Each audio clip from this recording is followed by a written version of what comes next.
Hey, and welcome aboard Wandering Blue. In the last few episodes, we've brought you along on our craziest ride yet, crossing the Atlantic aboard our family home. Today, we're getting stuck into island life with food, drink, dancing, and of course, sticking our heads in the bilges. Enjoy! Our first stop was the Ark's official welcome party, starting just a few hours after we made it to St Lucia, which is why I'm probably the most tired I've ever looked in this lovely photo. This is Jukka, our Swedish friend and neighbour from Las Palmas, who managed to break multiple ribs on his third day of the crossing and still managed to win Best Dancer at the welcome party. Alongside, guess who?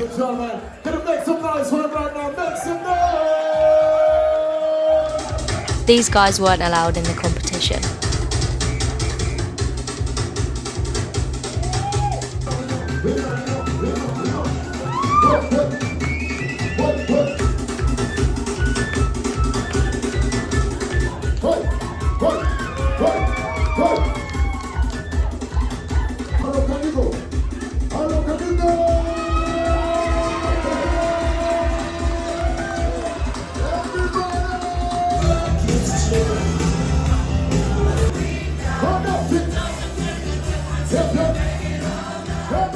So, after a very nice sleep, very long sleep and much needed, today we went out for some breakfast at Elena's in the Marina.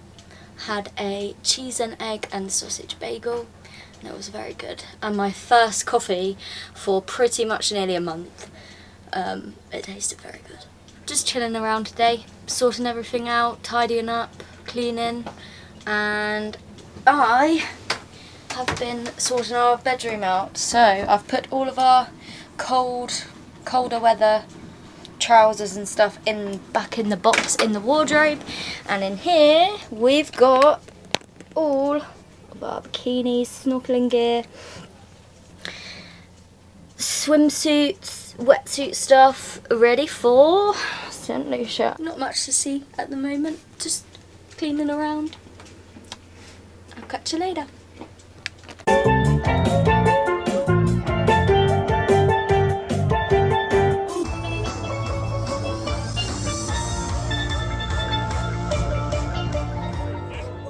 We are going on a fish fry.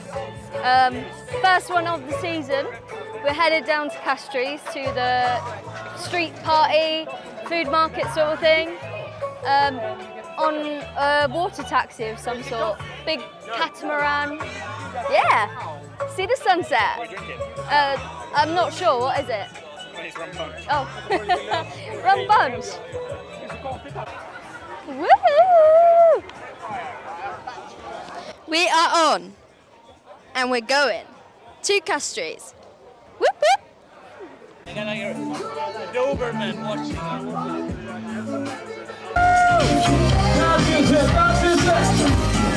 Go, go, go, go, go! Woohoo! Thank you, you too. Welcome to Asbury. Yes, how are you? Yes, last Friday. You're so beautiful. Thank you, you too. And you're so good. We saw you Friday. That's Come through. So we just met a guy called Collins that is from, well, he lives between here, St Lucia, and Luton, which is 15 minutes from where we live in the UK. So he took us to his cousin's place, got us some rum punches, beautiful, and we're going to go and try some food, as much food as we possibly can, to be honest. Let's give it a go, cheers. Yes, yes.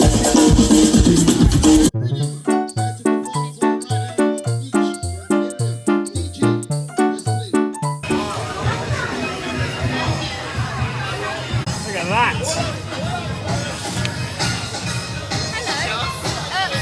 which boat are you on? Sleep in what? The seat? Oh! Like the Romans. Yeah. Can you do it? Do you do? It's nice.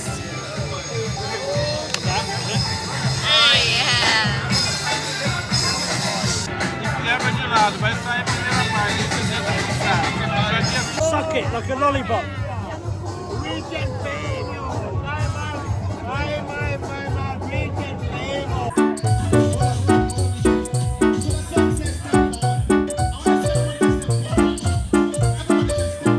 It's amazing. Everyone is so welcoming. Everyone is so up for showing us what they've got. It's incredible. This is what we're waiting for. Rice, one person. Rice here, yeah, and then an extra mac and cheese separate. And a noodle.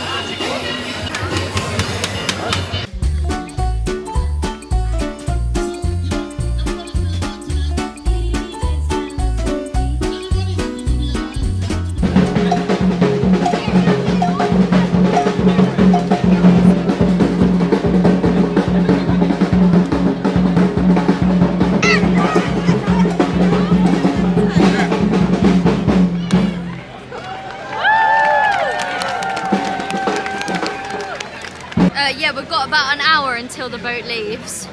But I fed some doggies, had some chicken, bought a bracelet, bought Elena a bracelet as well because me and Karen got matching ones. Some lobster? Oh yeah, that was incredible lobster. Probably the best. I've only had lobster twice, and that was the best time I've ever had lobster. It was incredible. Okay, so we are here and we made really good time.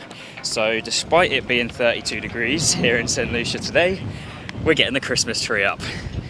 So you join me in our starboard lazarette where I'm going to attempt to dig out the Christmas box that we put in here in March, and we put it at the very, very, very bottom of everything because it's the least accessible thing, because it's the thing that realistically takes the least priority over spare engine parts and macerator pumps and tools and all that exciting stuff. So got to move everything out of the way, all of our different boxes, filters, electrical, tender straps, spare fenders, and all this good stuff. Cleaning. It's under here, it's under the floor. So I'm going to try and get it out.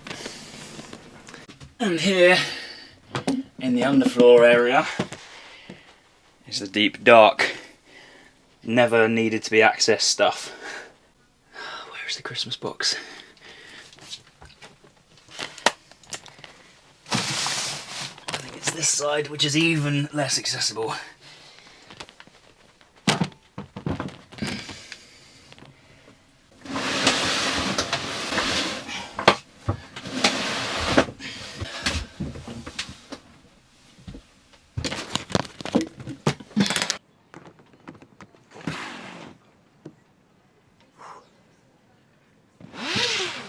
What's in your Christmas box?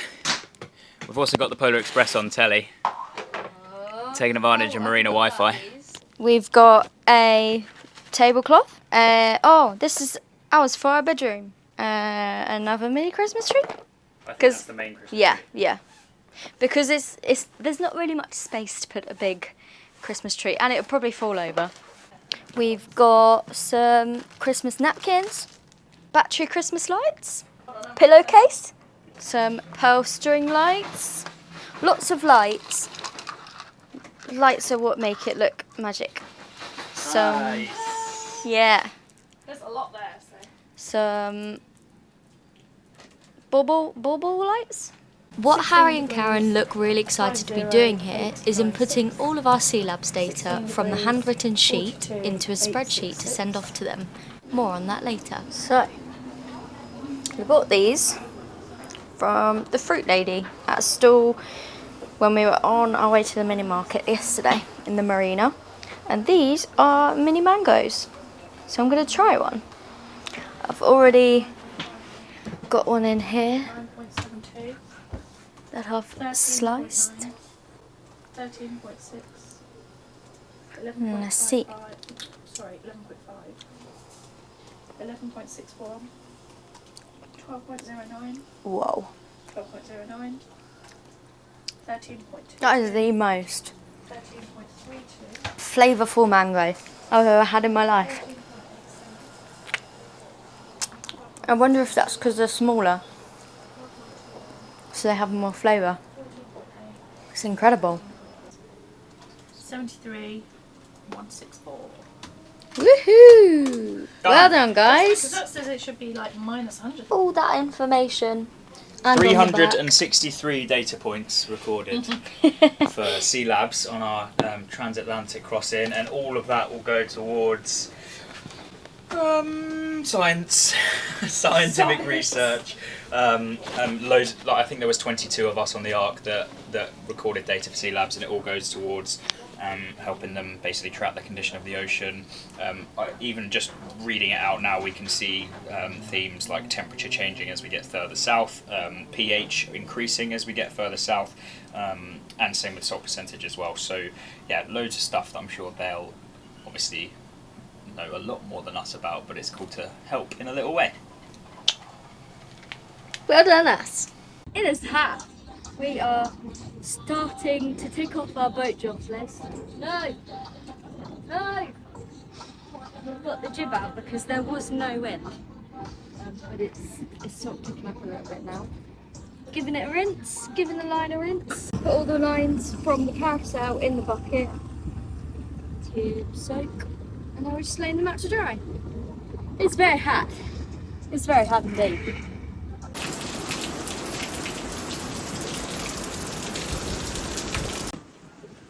Rainy day weather. No, rainy day type of. No. Rainy day type of day. Funny that. Funny that. Like it's Christmas Carol and getting some work done kind of day in the rain. It's rained pretty much. I mean, it's definitely rained every day, but it's rained pretty consistently since we got here on Friday last week.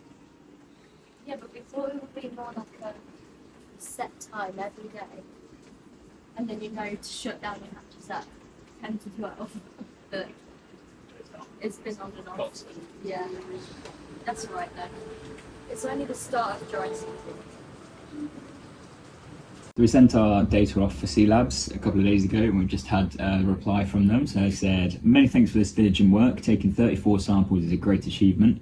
We know how difficult it can be to always stick to the sampling routine, which is good to hear because we were up during storms and early mornings and late nights making sure that we stuck to it, so that's nice to hear. We're very grateful for your wonderful collaboration with Wonder in Blue. The data sets will be checked and then incorporated into the Sea Labs database and sent to the European Marine Observation and Data Network. Have a wonderful journey and Christmas time with your family and friends. So that's cool, and they sent a link to that, which I'll include down below if you want to have a look at where our data's ended up. So, yes, it's fun to help.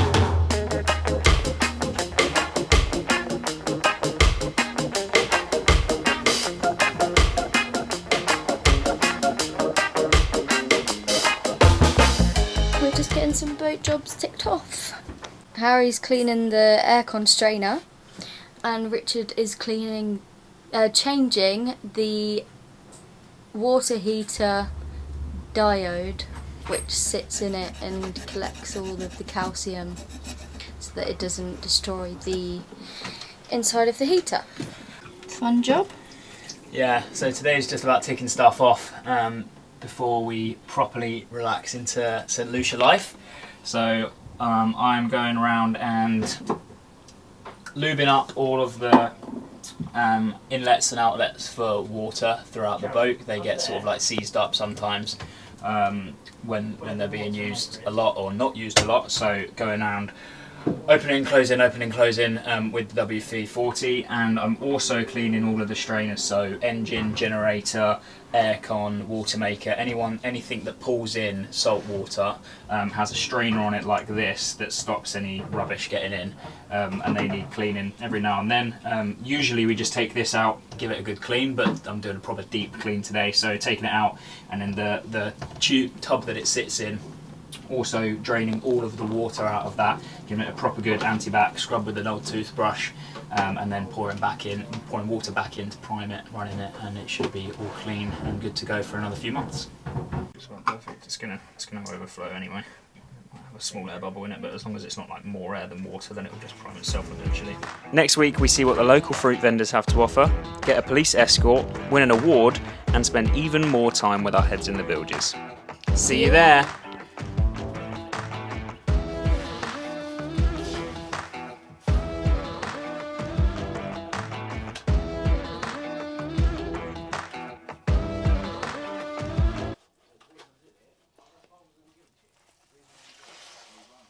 Harry, can you empty this, please?